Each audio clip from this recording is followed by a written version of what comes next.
Welcome back to Sip and Talk. And hello from me. Always good to be sipping and talking with you all. Today, we're diving into something that's really been causing a stir, especially over in Taiwan. It's the priority seating controversy. You know, those special seats on the bus or train. Right. Sounds simple, doesn't it? Just a seat. But, wow, it sparked some, let's say, intense discussions and some pretty lively encounters, too. Exactly. So we're going to unpack why this keeps hitting the news, maybe try to understand what's going on in people's heads and see how different places handle it. Our goal is really just to understand all the different sides and maybe figure out how we can all, keep our cool when things get a bit heated. Ready to get into it? Let's do it.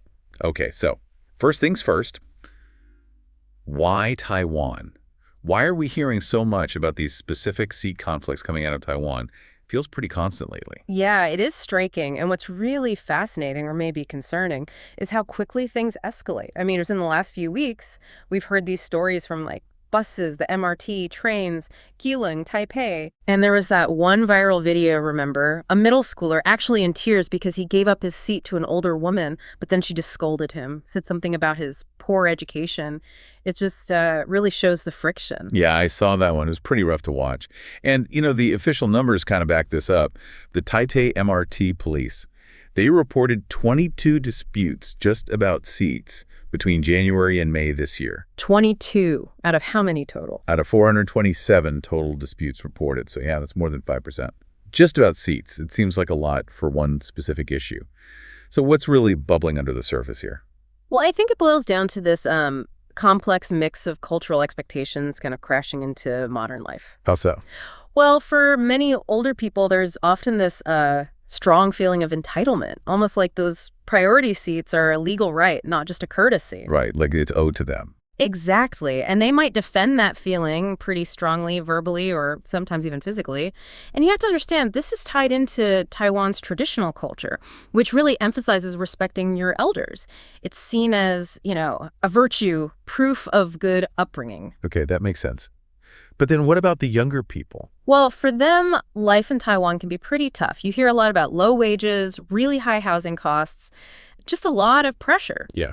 So this expectation that elders always come first feels, kind of unfair sometimes, especially if they're exhausted after work or maybe they have needs you can't see. And that's a huge thing, this fear of being shamed online. The social media angle. Totally. People are genuinely worried about someone filming them for not giving up a seat.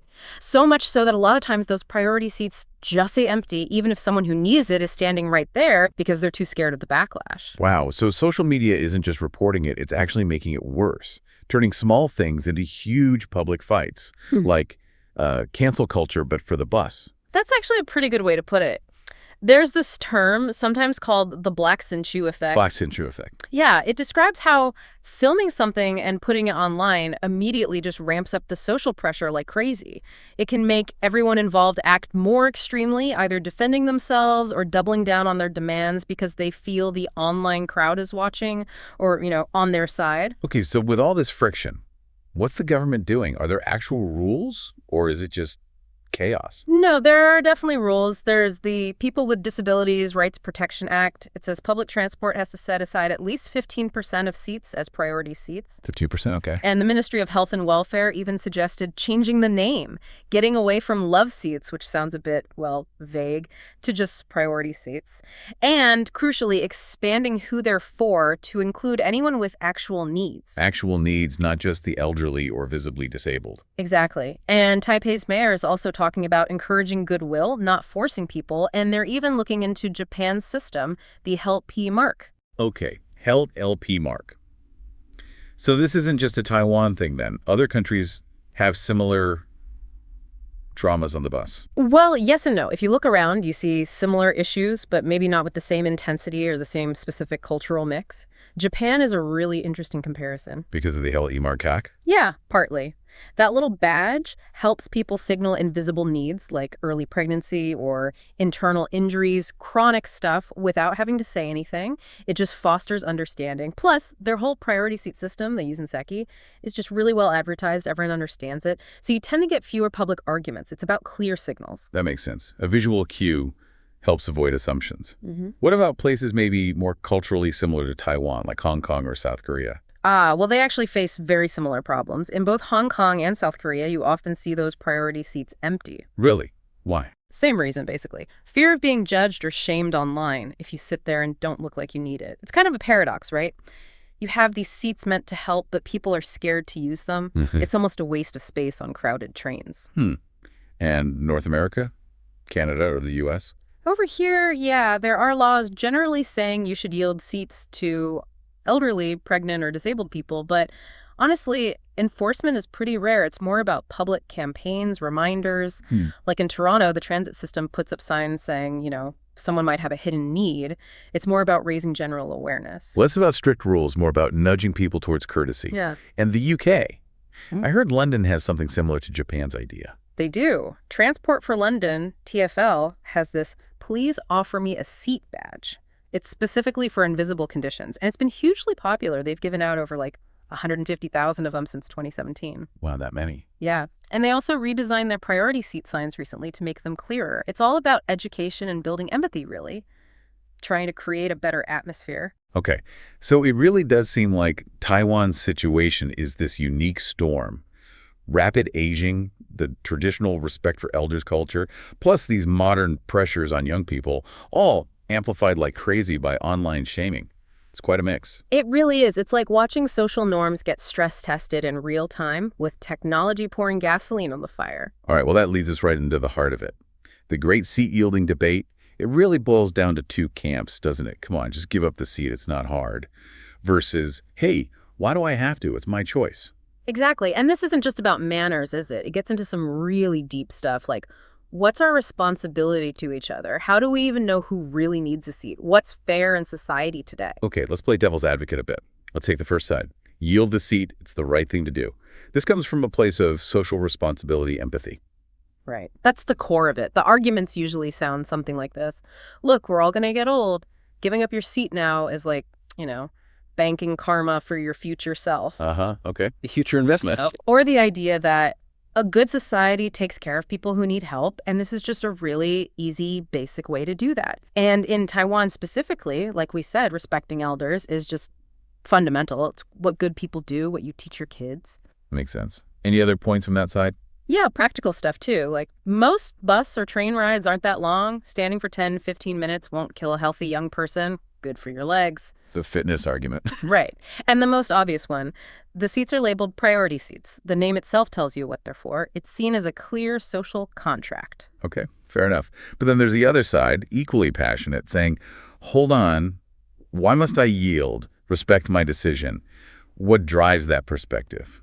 This side is really about individual rights and maybe a more nuanced view of need. They'll say things like, look, I paid my fare. I'm sitting in a regular seat that happens to be designated priority. There's no actual law forcing me to give it up. So it's about legality versus courtesy. Partly. And also that in a modern, civilized society, we shouldn't rely on guilt trips or, worse, public shaming to enforce kindness. It should be a genuine choice based on mutual respect. And a huge point here is invisible needs. Right, we touched on that. Yeah. Young people can have issues too. Maybe they just worked a 12-hour shift. Maybe they have chronic pain. Maybe it's terrible period cramps. Maybe they have an injury you can't see. Forcing someone who looks fine to stand up could actually cause them real discomfort or embarrassment. It's just not fair to assume. And there's a bigger philosophical point too, isn't there? About equality. Absolutely. This side argues that we should be moving towards equality, not sticking to this almost feudal idea of elders first no matter what. Young people are stressed, overworked, dealing with their own stuff. Why should they always be the ones to sacrifice their comfort? Yeah, I could see that. And maybe the strongest point for them is that this whole yielding culture can be, and sometimes is, abused. You hear about people aggressively demanding seats, yelling at others, filming them to shame them online. That's not courtesy, that's bullying. That flips the script, doesn't it? The person demanding the seat becomes the aggressor. Exactly. So this is where it gets really complex, huh? The core isn't just, should we yield, but maybe who decides, and who judges who needs it more. Is it supposed to be spontaneous kindness, or is it like a duty, a social virtue, or has it become a way to pressure people? There's really no easy answer, is there? Something for all of us to think about. Definitely no easy answers. Okay, so we've talked societal forces, cultural clashes. But let's get personal for a minute.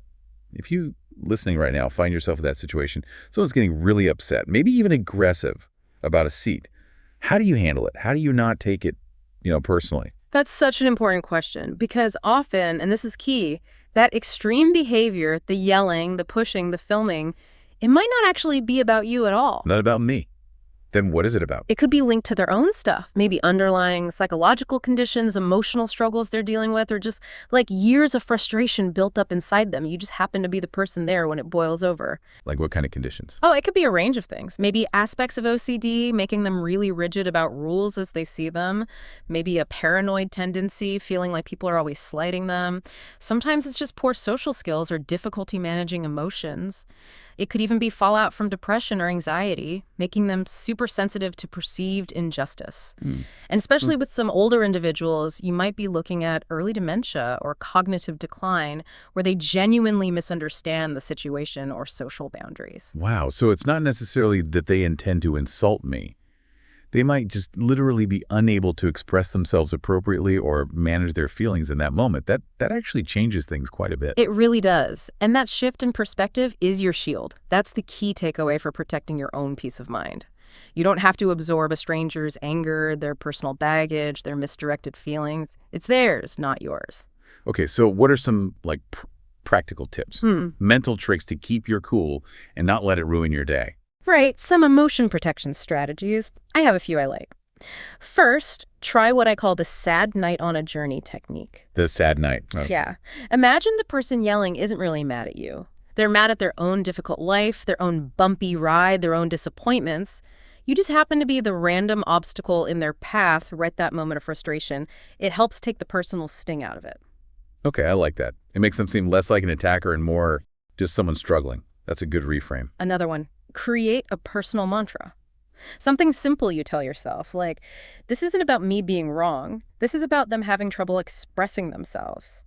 It shifts the focus off your perceived failure. Right. Empower yourself instead of taking the blame. Exactly.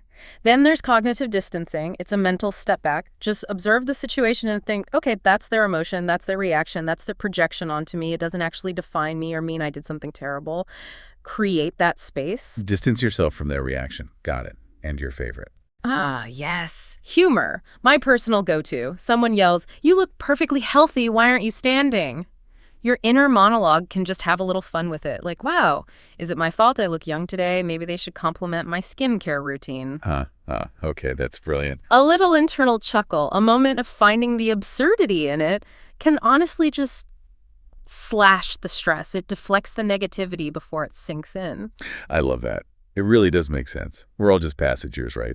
Okay. Trying to get somewhere, carrying our own stuff, visible and invisible. That really is the bigger picture, isn't it? It touches on how we navigate shared spaces together. You just never know what someone else is going through. Maybe they just got terrible news. Maybe they had a huge fight at home.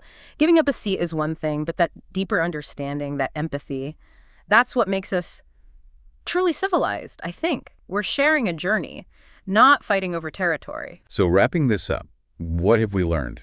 This priority seat controversy, especially in Taiwan, it's way more than just about seats. It's this tangled web of culture, generational shifts, economic pressures, and the huge impact of social media.